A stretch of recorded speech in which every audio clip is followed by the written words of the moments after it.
Good morning, everyone.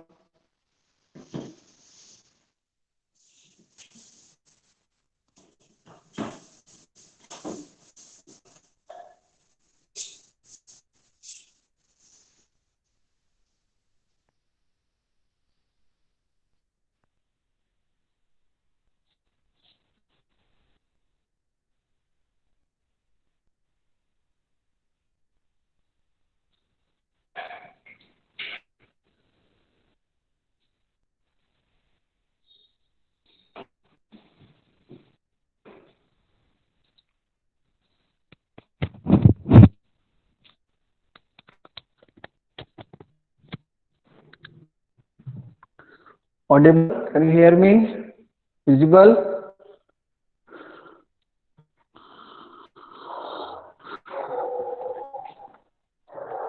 Everyone? Okay. So in study discussions, we are discussing about the cross product. Yesterday class was discussion regarding related to the cross product of the two vectors a cross b. How the cross product of the two vectors a cross b is ab sin theta n k.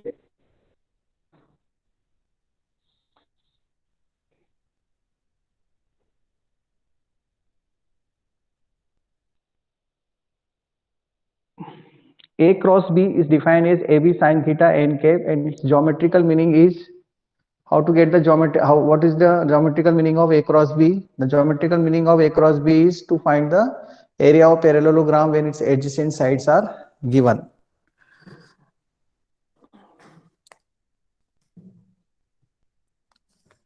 Now, its properties. Properties of cross product.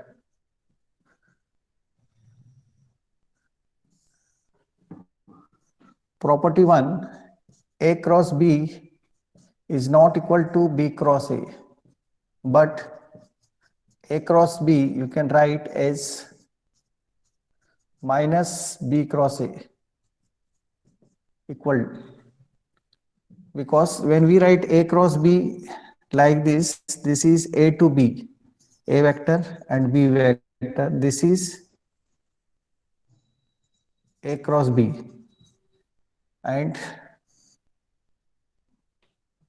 this will be B cross A, and this will be A cross B, equal and opposite.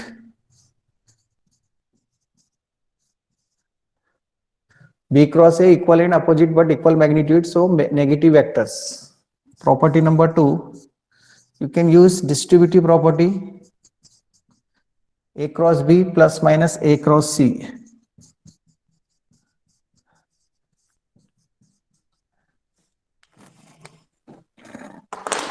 A cross B plus minus A cross C.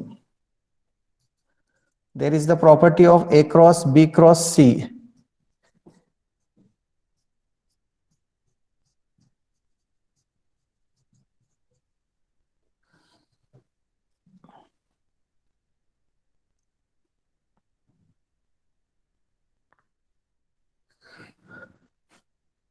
दूर वाला पास, पास वाला दूर.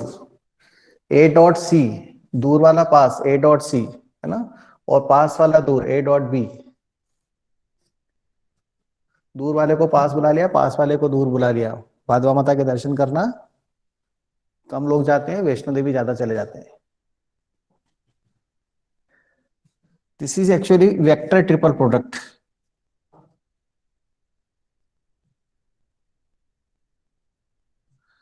Vector triple product बोलते हैं इस चीज को. Property number 4,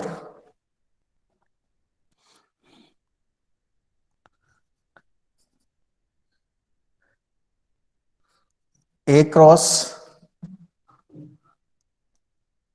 A, A cross A will be 0 because sin theta equal to sin 0 equal to 0. So A cross A vector equal to 0 vector. Therefore I cross I क्या हो जाएगा 0, J cross J भी कितना हो जाएगा 0, and K cross K भी कितना हो जाएगा 0. सेम वेक्टर का क्रॉस प्रोडक्ट 0 होता है और सेम वेक्टर का डॉट प्रोडक्ट 1 होता है। डॉट में 1 आता है, यहाँ पर 0 हो जाता है। Property number 5,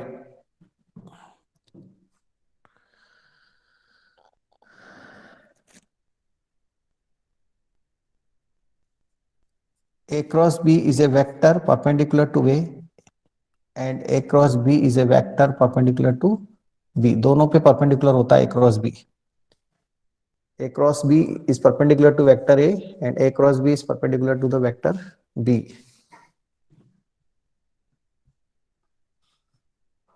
Property number 6.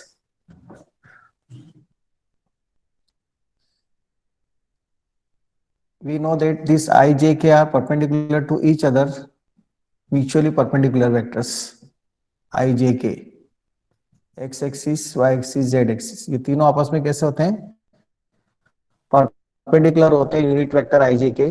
अगर हम इनका क्रॉस प्रोडक्ट निकालते हैं आई क्रॉस जे, तो वो किसके इक्वल आएगा? के के। अभी बताया मैंने आपको कि आई और जे पे परपेंडिकुलर कौन है?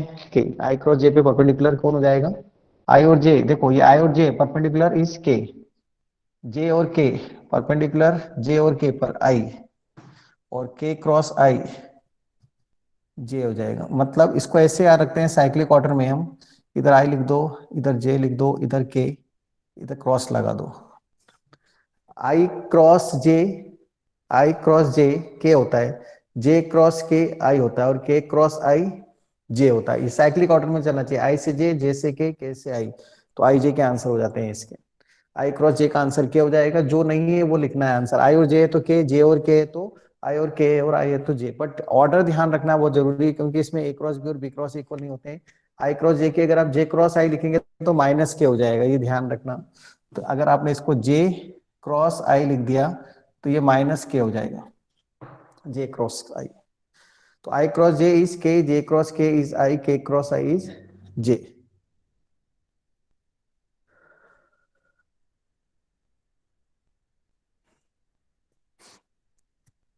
ओके,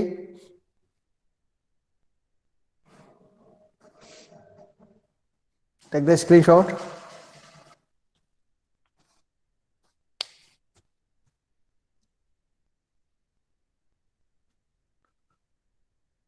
थर्टी स्टूडेंट एब्सेंट है, ध्यान रखें। इस समय अटेंडेंस ले लो आप, 30 स्टूडेंट एब्सेंट है।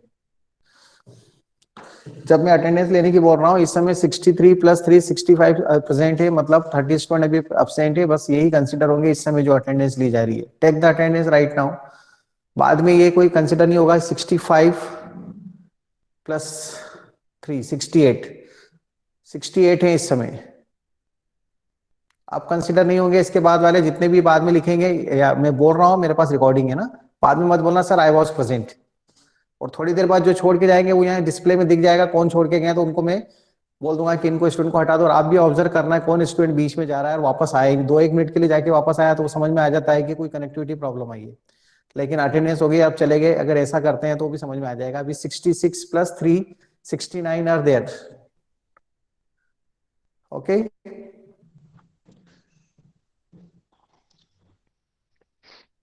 बाद में आने वाला को कोई मतलब नहीं है। अब फॉर्मेलिटी के लिए क्यों आते हो भैया तुम? आओ मत ना, इससे तो अच्छा है दिलावर अभी जाओ, इन क्या है।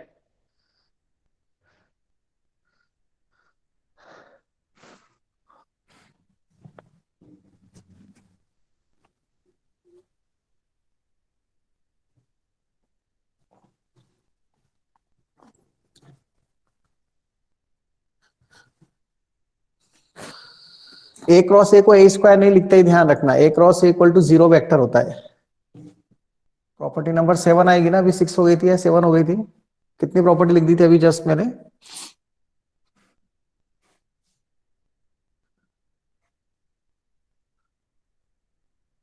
कितनी प्रॉपर्टीज लिखी थी अभी? स्क्रीनशॉट में चेक कर लो। If A equal to a1i plus b1j plus c1k and b vector equal to a2i plus b2j plus c2k in terms of components। अगर क्रॉस प्रोडक्ट को आपको कंपोनेंट्स में फाइंड करना है, इन टर्म्स ऑफ कंपोनेंट्स, आई जे के की terms में अगर लिखें ए और बी वेक्टर, तब इसका क्रॉस प्रोडक्ट हम कैसे फाइंड करेंगे? A cross B is a determinant. हमेशा ध्यान रखना, ए क्रॉस बी क्या होता है? एक डिटर्मिनेंट होता है। A cross B is a determinant. इसको सॉल्व करके हम ए क्रॉस बी की वैल्यू फाइंड कर सकते हैं, क्योंकि डॉट प्रोडक्ट में तो क्या होता है, आई डॉट आई 1 होता है और बाकी सब 0 हो जाते हैं। पर इसमें आई क्रॉस आई 0 होता है और बाकी सब 0 नहीं होते हैं। आई क्रॉस जे के होता है, जे क्रॉस के आई होता है, के क्रॉस आई जे होता है। इसलिए इसका आंसर इस डिटरमिनेंट को एक्सपांड करना, और आपको पता है डिटरमिनेंट कैसे एक्सपांड करते हैं, इससे हमको ए क्रॉस बी की वैल्यू मिल जाएगी। अगर हम यहाँ ए क्रॉस बी का मॉड फाइंड करें तो वो आएगा b1c2 माइनस b2c1 का स्क्वायर, क्योंकि इसको सॉल्व करेंगे तो i के साथ b1c2 माइनस b2c1 आएगा, प्लस j लिख रहा हूं मैं a2c1 minus a1c2 plus k। मैंने यहाँ प्लस लिखा ना, तो ऑर्डर भी चेंज कर दिया, a2c1 माइनस a1c2, और ये a1b2 minus a2b1. This is the way of solving the cross product, getting the cross product of two vectors. All a1 b1 a2 b2 b1 c2 all are real numbers. So this is the modulus a2 c1 minus a1 c2 whole square plus a1 b2 minus a2 b1 whole square. As you know, all these are DRS. So this is also known as b1 c2 minus b2 c1 a2 c1 minus a1 c2 a1 b2 minus a2 b1 whole square a cross b होता है। But we know that a cross b equal to a b sine theta भी होता है। कल बताया था ये a cross b equal to a b sine theta, this term as it is. So sine theta का एक फॉर्मूला बन जाता है हमारे पास। इसको शॉर्ट फॉर्म में ऐसे लिख सकते हैं a1 b2 minus a2 b1 का होल स्क्वायर। इतनी बड़ी टर्म ना लिखना पड़े इसलिए समेशन का साइन लगा देंगे। साइक्लिक ऑर्डर में a1 की जगह क्या आ जाएगा, अगले स्टेप में a2 b2 की जगह क्या आ जाएगा, c2। तो a2 c2 इस तरह से ये सारी टर्म हम लिख सकते हैं शॉर्ट। इस तीनों टर्म की जगह समेशन का साइन लगा दिया। और डिवाइड में मॉड ए मॉड बी है। मॉड ए मॉड बी का मतलब तो a1 square plus b1 square plus c1 square, then a2 square plus b2 square plus c2 square. ये दूसरी बार फॉर्मूला लिख रहा हूं मैं, चम्मच फॉर्मूला। देखो, angle between the two vectors find करने के लिए साइन थीटा का फॉर्मूला हो गया ए बी साइन थीटा, क्योंकि मॉड ले लिया है अपन ने।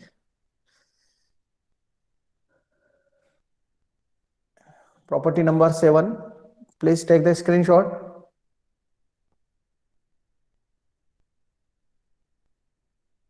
ए क्रॉस बी का मॉड का फॉर्मूला ये होता है, पहले बता दिया है मैंने, कल बताया था थ्योरी में आपको।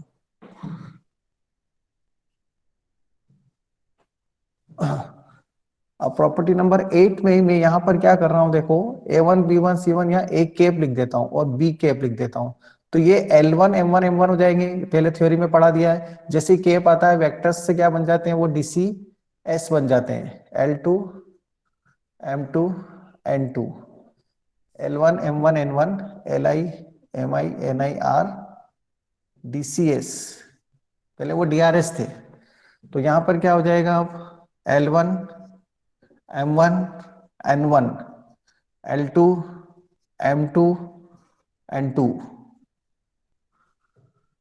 then here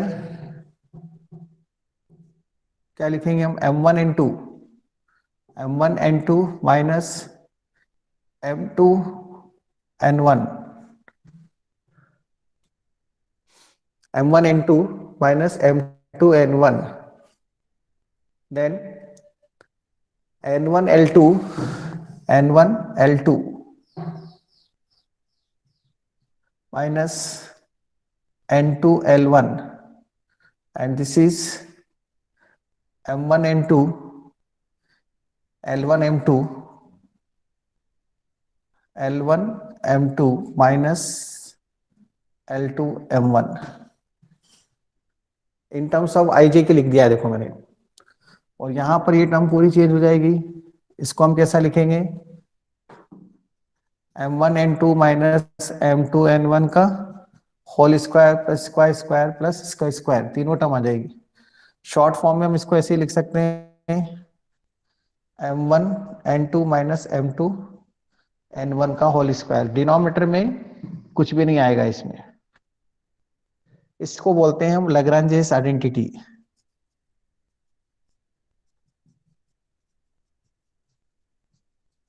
इसका नाम है Lagrange identity, m1 m2 minus m2 n1 का होल स्क्वायर। तीनों टर्म है यहाँ पर, मैंने एक ही टर्म लिखी है, मैं लिख देता हूँ n1 l2 minus n2 l1 n2 whole square plus l1 m2 minus l2 m1 whole square.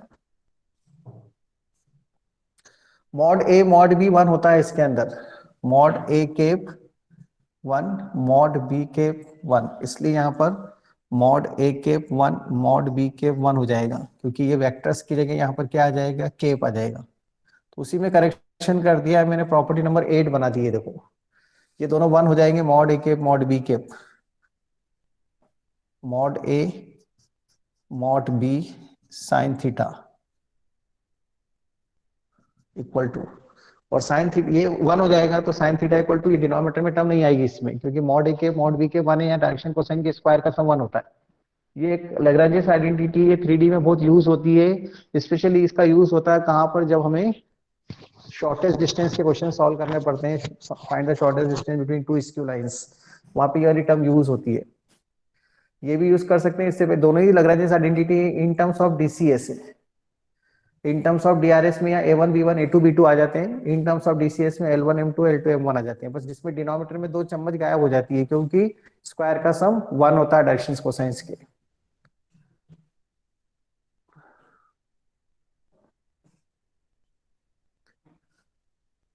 ये बाद में कुछ स्टूडेंट जिन्होंने ज्वाइन किया है, 6-7-8 स्टूडेंट बाद में ज्वाइन किए हैं इसके अंदर, अभी ये 75 करीब हो गए हैं, अभी थोड़ी देर पहले 65 थे, 68 करीब थे। 3-4 स्टूडेंट ने बाद में ज्वाइन किया, बहुत लेट। उस समय जब मैंने अटेंडेंस ली, उस समय क्लास में इतने स्टूडेंट नहीं थे, अभी बाद में आए हैं। मतलब ये ऐसे फॉर्मेलिटी के लिए आते हैं, 10-15 मिनट के लिए दिखाने के लिए, नाश्ता पानी करके आते हैं, बोले सर अभी थोड़ी देर हो गई। Take the screenshot P8, property number 8 भी हो गई है।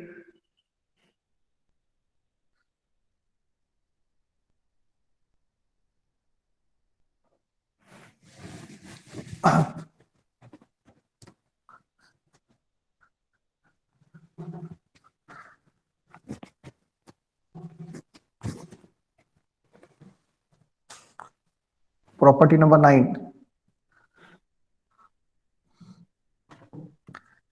ए क्रॉस बी का मॉड क्या बताता है, area of parallelogram with adjacent sides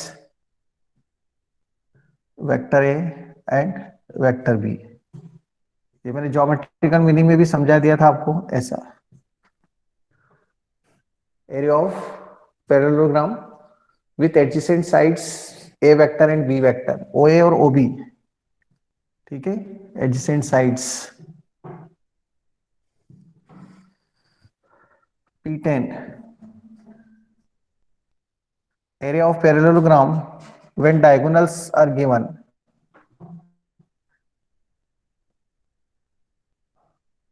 when diagonals are given, ये होता है 1/2 mod A cross B.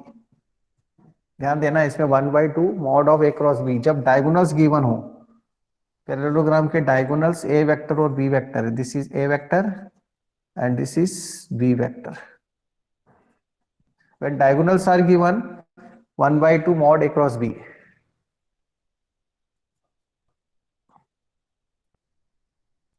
Area of triangle ABC equal to 1/2 mod AB cross AC और 1/2 mod BC cross BA और 1/2 mod CA cross CB। मतलब किसी भी एक point को फिक्स करके आप डायरेक्शन दे दें ट्राइंगल के एरिया को फाइंड करने के लिए, 1/2 से डिवाइड कर दें मॉड लेकर।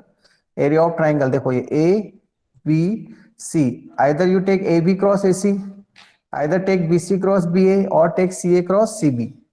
मतलब एक पॉइंट से इनिशिएट करना जरूरी है आपको। तो AB क्रॉस AC ले लिया, ये इसके बीच का एंगल हो गया थीटा, तो AB क्रॉस AC 1/2। अगर मान लो इनके पोजीशन वेक्टर हम B ले लेते हैं, इसका पोजीशन वेक्टर A ले लेते हैं, इसका पोजीशन वेक्टर C ले लेते हैं, तो इसको हम ऐसे भी लिख सकते हैं, AB को क्या लिखेंगे, B minus A, cross AC को क्या लिखेंगे, C माइनस A। देखो आप,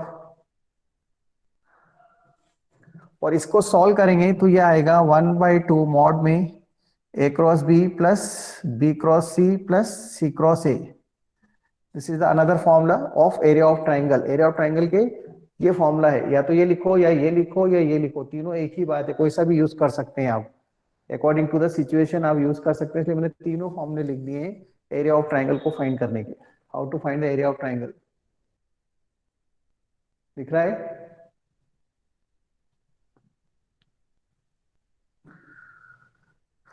कोई doubt? Hello?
Exercise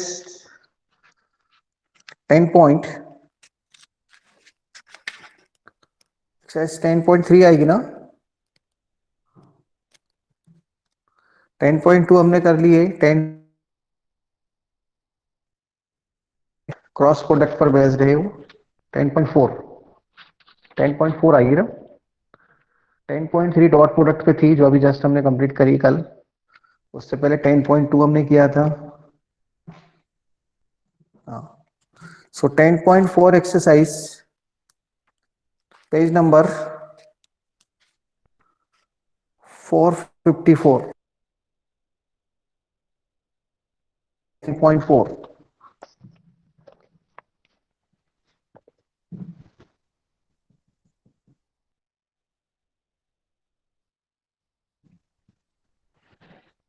page 454।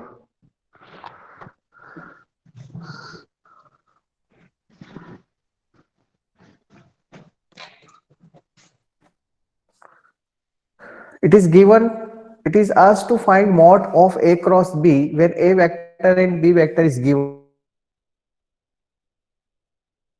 Question only to find the mod of A cross B when A vector and B vector is given. So first you find A cross B using the determinant. First row is fixed ijk, okay.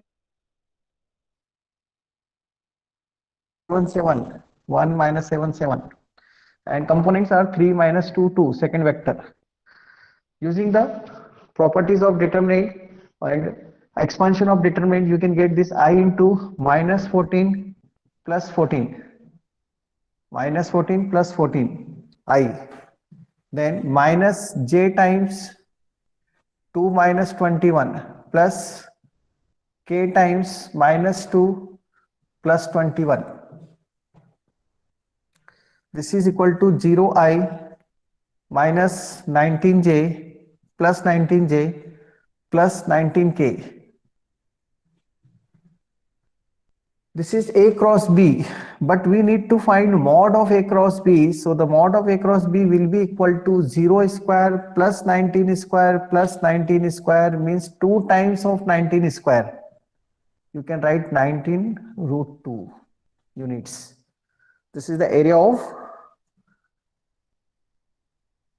or mod of A cross B, which will be equal to the area of parallelogram if these two sides are the adjacent sides of the parallelogram. Find a unit vector perpendicular to the each of the vector A plus B and A minus B. Find a to each of the vector. देखो दोनों vector पे perpendicular vector find करना है, तो दो vector पे perpendicular vector क्या होता है? उनका क्रॉस प्रोडक्ट। अभी बताया था मैंने आपको। तो हम पहले इनका क्रॉस प्रोडक्ट फाइंड कर लेते हैं, A प्लस बी और A माइनस बी का क्रॉस प्रोडक्ट।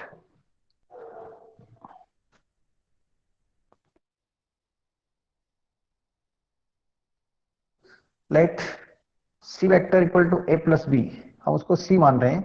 दोनों वेक्टर को प्लस कर रहा हूं मैं, ए और बी को प्लस कर रहा हूं, गिवन वेक्टर ए और बी को प्लस करूंगा तो 4i plus 4j plus 0k, दोनों वेक्टर को प्लस किया, सी वेक्टर आ गया, and D vector equal to A minus B, A में से बी को माइनस कर दो जो गिवन है, ए में से बी को माइनस करेंगे 2i minus plus 0j, 2j में से प्लस 2j और ये plus 4k. These are the two vectors C and D. Unit vector perpendicular to each of the vector. Unit vector perpendicular to C and D will be, n cap ले लेते हैं, C cross D upon mod C cross D. Vector को उसके mod से divide कर दो. अगर सी cross D find करते हैं तो वो यूनिट वेक्टर नहीं होता, वो सिर्फ वेक्टर होता, तो उसके मॉड से डिवाइड करना पड़ेगा. सी और डी हमने क्या ले लिए, ए प्लस बी और ए माइनस बी. तो अब हम सी क्रॉस डी फाइंड करते हैं. देखो सी क्रॉस डी कैसे फाइंड करेंगे, cross product of two vectors I J K, I जे के 4 4 0 4 4 0 2 0 4 16 minus 0 minus j 16 minus 0 plus k 0 minus 8. So this is 16i minus 16j minus 8k. This is C cross D, and the modulus of C cross D, mod of C cross D, 16 square plus 16 square plus 8 square, 256 plus 256 plus 64 कितना होता है, और उसको divide कर देंगे. So n cap equal to, ऊपर लिखेंगे हम 16i minus 16j plus 8k whole divided. ये टर्म मुझे कोई बताएगा, 256 कितना हुआ, 512 प्लस 64 576 means 24. This will give 24. 576 square root is 24. You can write 24 in denominator and take 8 common. 2i minus 2j plus k upon 3. This is the answer. Divide by 24, taking 8 common in numerator. Just check the answer. Naman Agrawal, please check the answer is correct or not. Sometimes some algebraic mistake may be done by me, so you are not aware. I know that whatever I'm writing, yes sir. Sometimes silly mistake और कुछ ना कुछ गलतियां मुझसे हो जाती है, इसलिए मैं बोल रहा हूँ चेक कर लें एक बार आंसर को. प्रज्ञेश चतुर्वेदी लेफ्ट. हो गया 15 मिनट का उसका कोटा पूरा. 15-20 मिनट से ज्यादा पढ़ नहीं पाता है ना. अभी बोलेगा सर वो फोन आ गया था सर, नेटवर्क की प्रॉब्लम आ गई थी. देखते हैं कितनी देर में ज्वाइन करता है.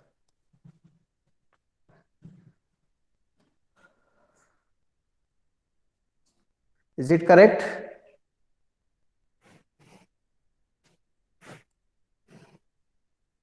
ओके, स्क्रीनशॉट ले लिया महक.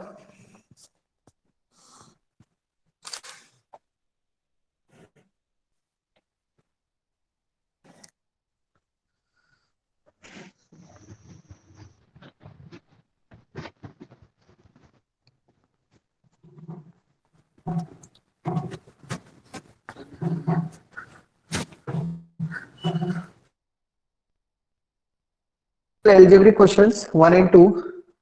If a unit vector A makes angle pi by 3 with I, pi by 4 with J, and acute angle theta with K, then find theta and hence the components of vector A. Vector A के components find करने हैं जब उसने angles दे रखे हैं I के साथ में.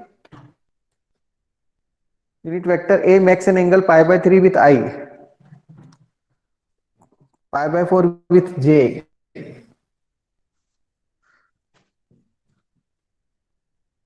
एक वेक्टर है ए वेक्टर, ठीक है, इसके कंपोनेंट्स हम a i plus b j plus c के ले लेते हैं। A b c are components, d r s components, एक ही बात है ना। If a unit vector a makes angle pi by 3, unit vector है तो इसको अपन एलिमेंट लेंगे, सॉरी यूनिट वेक्टर बोला है ना, एलिमेंट डीसीएस। आई के साथ में कितना एंगल बनाता है, with i 60 degree pi by 3, with j angle with j pi by 4 45 degree इसके साथ, मतलब alpha equal to pi by 3 लिख सकते हैं हम, beta equal to pi by 4 लिख सकते हैं। गामा हमको नहीं पता है, गामा की जगह उन्होंने थीटा लिख दिया है, थीटा इक्वल टू गामा ले लिया है, एक्यूट थीटा विद के, इसके साथ में थीटा लिया है इन्होंने, दिस इज थीटा, गामा जिसे अपन बोलते हैं। हमें ये पता है sorry, L cap equal to L cap, A cap equal to L I plus M J plus N K is given.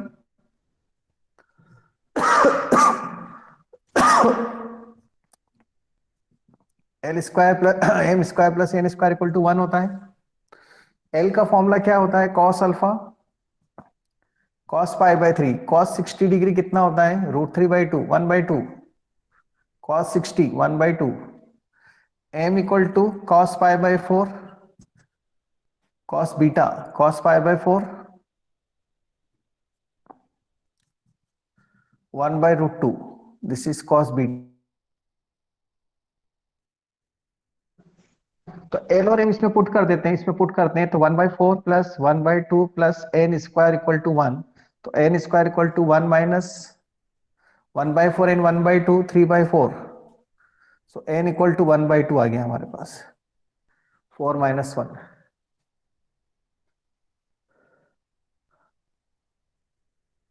N 1/2 आ गया। This implies cos theta equal to cos gamma equal to 1/2, यहां से लिखा है अपने, तो cos gamma मतलब theta कितना डिग्री हो जाएगा, 60 डिग्री, मतलब पाई बाय 3, थीटा भी कितना है हमारे पास, पाई बाय 3। एंड कंपोनेंट्स भी बोला है उन्होंने फाइंड करने के लिए, if i J k are given an acute angle theta, component of vector a के कंपोनेंट्स फाइंड करने। एल कितना है या कंपोनेंट्स कितना है, सॉरी एल कितना है 1/2, एम कितना है 1/√2 और एम कितना है 1, ठीक है। ये एलिमेंट हो गया हमारे पास इसके कंपोनेंट्स। डीसीएस मतलब यहाँ डीसीएस की टर्म आएंगे, क्योंकि कंपोनेंट्स ऑफ यूनिट वेक्टर मतलब डीसीएस, कंपोनेंट्स ऑफ वेक्टर मतलब DRs, components of DCs. Just check the answer Naman, Naman please check the answer. हाँ n 1/2, sorry n 1/2, 1/2 1/2 1/2, DCs of unit vector, ठीक है, implies component of a vector. नहीं तो generally components हम किसको बोल रहे हैं, डीआरएस को, पर वो वेक्टर क्या होते हैं, जब यूनिट वेक्टर बोल दिया जाता है तो वो एलिमेंट हो जाते हैं। क्वेश्चन नंबर 4 बहुत इजी है, क्वेश्चन सेवंथ में तो कुछ करना ही नहीं, सेवंथ को ट्राई नहीं करना, वो तो ऐसे थ्योरेटिकल क्वेश्चन दिया हुआ है। 8 जनरल क्वेश्चन है, क्वेश्चन नंबर 8, मतलब क्वेश्चन नंबर ये कौन सा था, ये क्वेश्चन नंबर 3 था। फोर्थ बहुत इजी है, a minus b cross a plus b equal to twice a cross b prove करना है। a minus b cross a plus b equal to twice a cross b prove करना है। तो हम इसमें क्या करेंगे, क्रॉस प्रोडक्ट की प्रॉपर्टी लगा देंगे, distributive property LHS, a cross a minus plus a cross b minus b cross a plus b cross b, a cross a तो जीरो वेक्टर होता है, a क्रॉस b बचेगा यहाँ, इसको हम ए क्रॉस बी लिख सकते हैं, प्रॉपर्टी से बी क्रॉस ए को इंटरचेंज कर देते हैं, ए क्रॉस बी तो नेगेटिव आ जाता है, अभी नेगेटिव वेक्टर होते हैं, plus B cross B zero vector, A cross B दो बार है, twice A cross B equal to R H S. Please take the screenshot.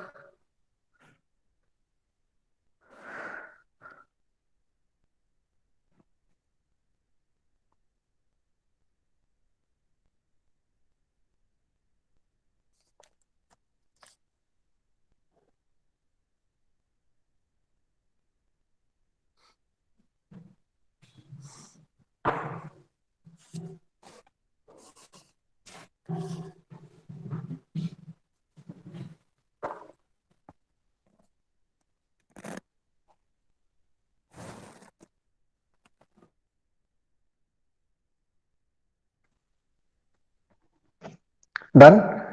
Okay, question number 5 is very easy. 5 आप करेंगे, 6 में बता रहा हूं।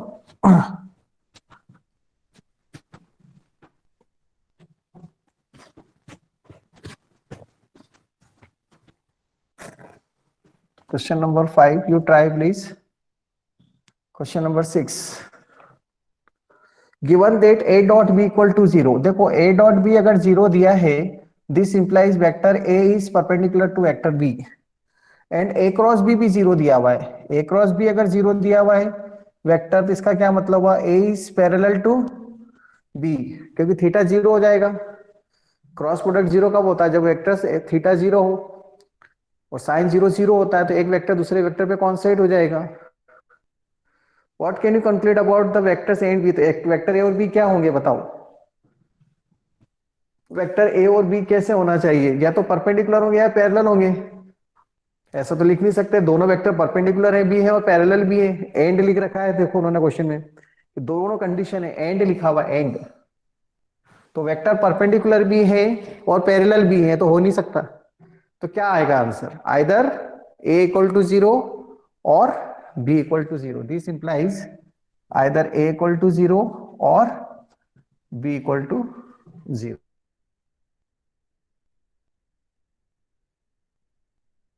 थीटा इज नॉट डिफाइंड, तो या तो ए को 0 होगा या बी 0 होगा, लेकिन वो दोनों वेक्टर एक दूसरे पे परपेंडिकुलर और पैरेलल दोनों एक साथ तो हो नहीं सकते। बस इतना ही से आंसर है, ऑब्जेक्टिव क्वेश्चन के हिसाब से पूछा है वो उन्होंने। Take screenshot. Wait, question number 7 to 9 आप ट्राई करेंगे, कल डाउट बताऊं।